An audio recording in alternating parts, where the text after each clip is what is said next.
تقریر ایسا فن ہے کہ اللہ تبارک و تعالی نے اظہار مفز ضمیر کا طریقہ تقریر کو بنایا ہے۔ حضرت آدم علیہ الصلاۃ والسلام سے لے کر امام الانبیاء علیہ الصلاۃ والسلام کی ذات گرامی تک جتنے بھی انبیاء گزرے ہیں، اللہ تبارک و تعالی نے اس تقریر کے فن کو بطور نعمت ان کو عطا فرمایا۔ ہر ایک نبی نے اس تقریر سے فائدہ اٹھایا ہے اور اسی تقریر کے ذریعے ہی اپنی رسالت اور اللہ تعالی کی توحید کا پیغام پہنچایا ہے۔ تقریر کی افادیت اور اہمیت کا انکار کسی بھی صورت ناممکن ہے۔ اگر تاریخ کو پڑھا جائے تو ہر دور کے اندر تقریر کے ذریعے مقرروں نے، خطیبوں نے بہت بڑا قوم کی فلاح، بہبود اور کامیابی کے لیے کارنامے انجام دیے ہیں۔ تقریر یہ ایسا فن ہے کہ جب بھی قوم پر ایسی ناگہانی آفت یا جنگ کی حالت آ کر پڑی ہے تو انہی خطیبوں نے، مقرروں نے اپنی شعلہ بیانی سے، اپنی تقریر سے اور اپنے جادو بیانی سے عوام کے دلوں کے اندر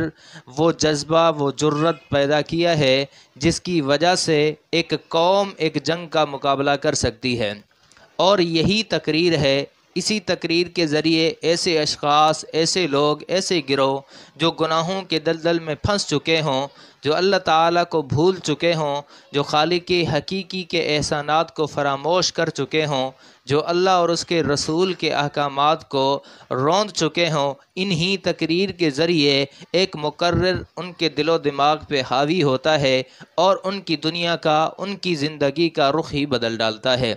کل تک جو گنہگار تھے انہیں ایک ولی بنا ڈالتا ہے، کل تک جو سیاکار، بدکار تھے انہیں اللہ اور اللہ کے رسول کا راستہ دکھا دیتا ہے۔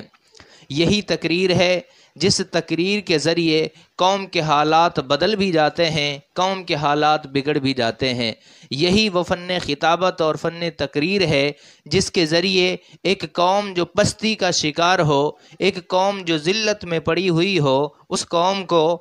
مقرر اپنی تقریر کے ذریعے، اپنے خطاب کے ذریعے، اپنے الفاظ کے ذریعے اس پستی کی گہرائی سے نکال کر بلندیوں تک پہنچا دیتی ہے۔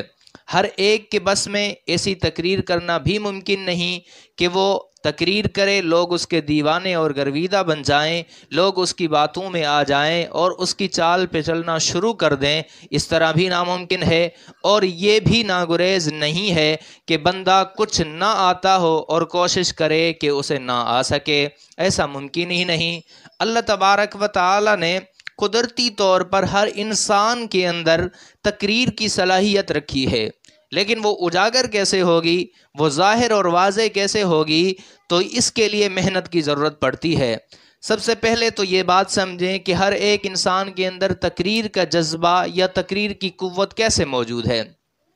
تو دیکھیں، اس کا اظہار تب ہوتا ہے جب آپ کا کسی سے بحث و مباحثہ ہوتا ہے، آپ کا جب کسی سے اختلاف ہو جاتا ہے، آپ کا جب کسی سے جھگڑا ہو جاتا ہے، تو اس وقت آپ جو الفاظ استعمال کرتے ہیں، جو انداز استعمال کرتے ہیں، جو طریقہ استعمال کرتے ہیں، یہی وہ طریقہ، یہی الفاظ اور یہی انداز گفتگو ہے جسے تقریر کہا جاتا ہے۔ لیکن اگر اسے اچھے انداز میں ڈھالا جائے، اسلوب بیان بدلا جائے اور اسے ایک فن خطابت کے اصولوں کے مطابق اگر بیان کیا جائے تو پھر وہ اچھی تقریر بن جاتی ہے، وگرنہ وہ جھگڑا ہی ہوگا، بحث و مباحثہ ہوگا۔ الغرض بات کرنے کا مقصد یہ ہے کہ اللہ تبارک و تعالی نے ہر ایک انسان کے اندر یہ جذبہ، یہ قوت، یہ صلاحیت رکھی ہے، وہ حاصل کر سکتا ہے، وہ بہت کچھ کر سکتا ہے، وہ اپنی تقریر کو ایسا مؤثر بنا سکتا ہے جیسا کہ تاریخ بھری پڑی ہے کہ مقرروں نے، خطیبوں نے ایسی اثر انداز تقریر کی کہ قوم کے حالات ہی بدل ڈالے۔